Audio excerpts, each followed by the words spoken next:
Good morning বন্ধুরা, তোমার সকলকে স্বাগত আরতি ডেইলি ব্লগে। এসে গেছে আর একটা নতুন ভিডিও নিয়ে। তো চলো, আশা করি তোমাদের আজকের ভিডিও খুব ভালো লাগতে চলেছে। যদি ভালো লেগে থাকে অবশ্যই সাবস্ক্রাইব করে চ্যানেলটার পাশে থাকবে। এই জন্য ধূপধাপ। ও মাই গড, আমরা পৌঁছে গেছে মনে হয়, আগেই পড়েছে। এর কাণ্ড দেখো, বাহ! ওই দেখো, ওটা উপরে উপরে উপরে। লাঠিটা বাড়া, হাতটা তুল, পড়বে, নিচে পড়ে যাবে নাকি। দেখ, বাহ! কি সুন্দর সিস্টেমটা ভোমল করে দিচ্ছে না, এটা দারুণ সিস্টেম আমপাড়ার। ওই ওই ওই দে, বাহ! আমিও ভালোই কাজ করতে পারি তাহলে। আমি নিচে এগুলো করিনি। নিচ থেকে শোনা যাচ্ছে ধূপ ধাপ পড়ছে ছাদে। আসতে ওটা ঝুড়িটার মধ্যে ফেল।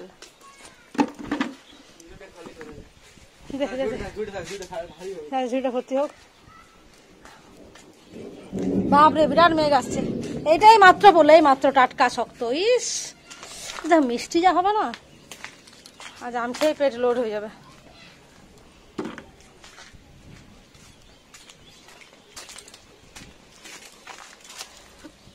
চলো আম কুড়িয়ে নি। ইস, জামগুলো দেখ, সেটা জামগুলো দেখ। আমি জামগুলো লক্ষ্যই করিনি আমের নেশায়। খালি পাইলি কেন? আরে বাপরে, জামের সলিড সাইজ হয়েছে। আমি তো এরকম জাম দেখিনি। আমাদের কাছে ছোট ছোট জাম হতো। আরে বাপরে, জামগুলো তো হেভি হয়েছে। অনেক আম আগে আসিস নি, দেখ সব আম পড়ে নষ্ট হয়ে আছে। এই দেখ, তোর মাথার উপরে আছে তিনটে, এখানে একটা ভেতরে পড়লো তো কুড়াতে আসতে সময় কোথায়? তাহলে ওইটা দাঁড়া দাঁড়া দাঁড়া দাঁড়া দাঁড়া। সাপ, কালকে আমিও দেখেছি। কুড়াবো, বৃষ্টি শুরু, আসতে নিচে পড়ে যাবে, আসতে ফেটে যাচ্ছে। পায়রাগুলো দেখা এলো বেলা ছুটছে, দেখ পায়রাগুলো মাথায়। পায়রাগুলো পাগলের মতো উঠতে শুরু করে, ছুটছে বলছে, আর উঠছে। এরা বৃষ্টি পড়ছে না, যে যার আস্তানায় যাচ্ছে। চোখ, আর আমরা এখানে বিনা আস্তানায় দাঁড়িয়ে আছি। ঢুকে যা নিচে। হ্যাঁ, অনেক টাইম আছে। বৃষ্টি হচ্ছে, বাজ পড়লে ভয় লাগে আমার।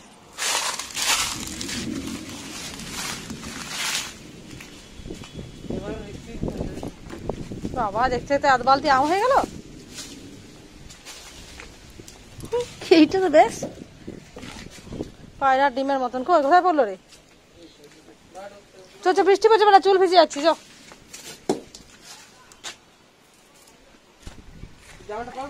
হ্যাঁ, জাম ঘরে আছে। জামগুলো খেয়ে শেষ করে নাকি?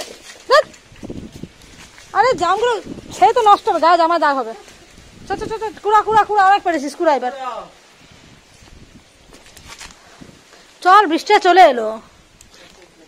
এই যে জামটা কুড়ি দে। চল চল চল। আজ একটুখানি বাঁকুড়ে এসেছিলাম কাজে, আর ভাবলাম মেয়ের সাথেও দেখা করে নিই।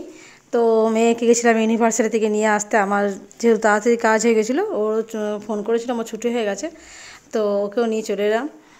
আর ওকে এনে এসে ছেড়ে দেবো। আর কিছু ফল কিনছি, ছেলের জন্য বাড়ি নিয়ে যাবো, গপু আছে, গপুকেও দেবো, আর মেয়ের জন্য একটা কিছু রেখে দিয়ে যাবো। তো চলো, এখানে সবার তিনজনের জন্য, তিন ছেলে মেয়ের জন্য আমার ফল কেনা হয়ে গেছে। আর এখানে মেয়েকে একটা ডাব খাই দিচ্ছি, সারাদিন রোদের মধ্যে ছিল তো, ওই জন্য।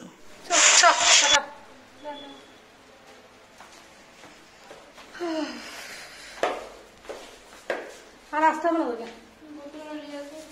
বোতল দেবো তো ভরে নিয়ে একবারে জল ভরে, তারপর ইয়ে করবি, তারপরে রেস্ট নিবি একবারে। টাটা। কোথায় তুই? এই যে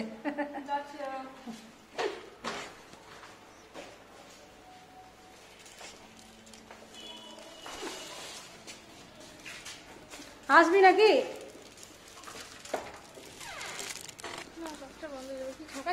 জলটা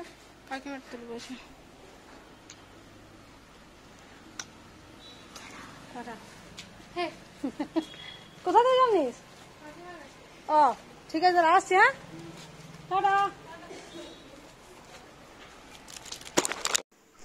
চলো বাড়ি চলে এসেছি। আর আমাদের যে পাশে যে পুচকি থাকে চুল টুল বেঁধে দেয়, ওকে ডেকেছিলাম যে আর একটু চুলটা বেঁধে দে। সারাদিন গাড়ির হাওয়াতে চুলটা এমন এদিক ওদিক হয়েছিল।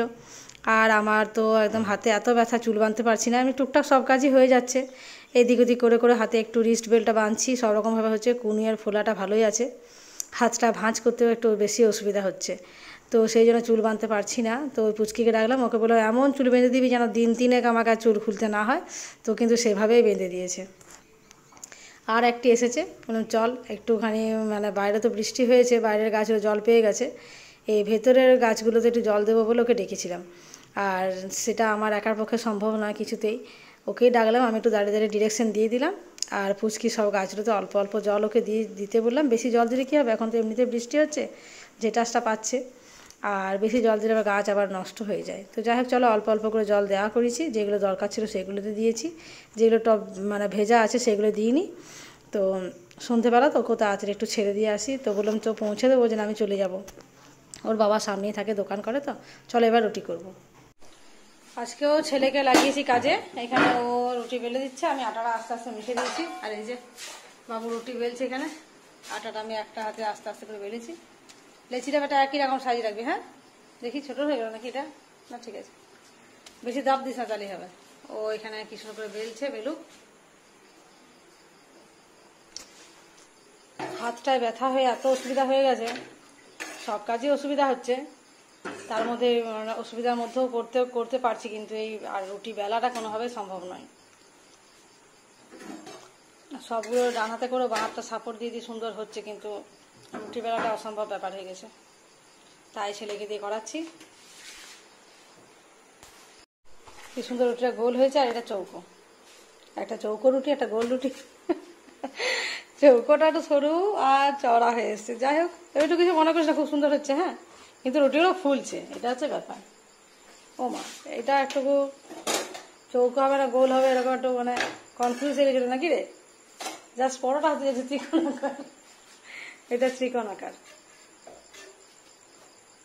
যাই হোক, করে দিচ্ছে এই অনেক, আমাকে গাল দিচ্ছে দেখে মনে মনে, ছেড়ে পালাস না আবার, করছিস করে যা। এসে গপু সোনাকে শয়ন দিলাম প্রথম শপিং মল থেকে এসে, তারপরে এসে এই যে আজকে লেট করে ফিরেওছি অবশ্য, ওই জন্য 9:30 বেজে পেরিয়ে গেছে। রুটিটা হলেই জাস্ট খাওয়া দাওয়া শুরু করে নেবো। ছেলেকে নিয়ে আজকেও করে নিলাম। তো ছেলেটি আমার এদিকে খুব লক্ষ্মী ছেলে একদম। বাকি আটাটা বললাম ফ্রিজে রেখে, তার এখন আর বেশি দিন মানে মানে বেশ কটা দিন আটা মাখতে হবে না। ওই জন্যে রুটিটা আমাদের এমনিতে কম হয়, তো বেশ কিছুদিন চলে যাবে। ওকে বলো আটাটা বেশ সুন্দর করে গুছিয়ে ঢাকা দিয়ে ফ্রিজে ঢুকিয়ে দে, সেটাই করলো।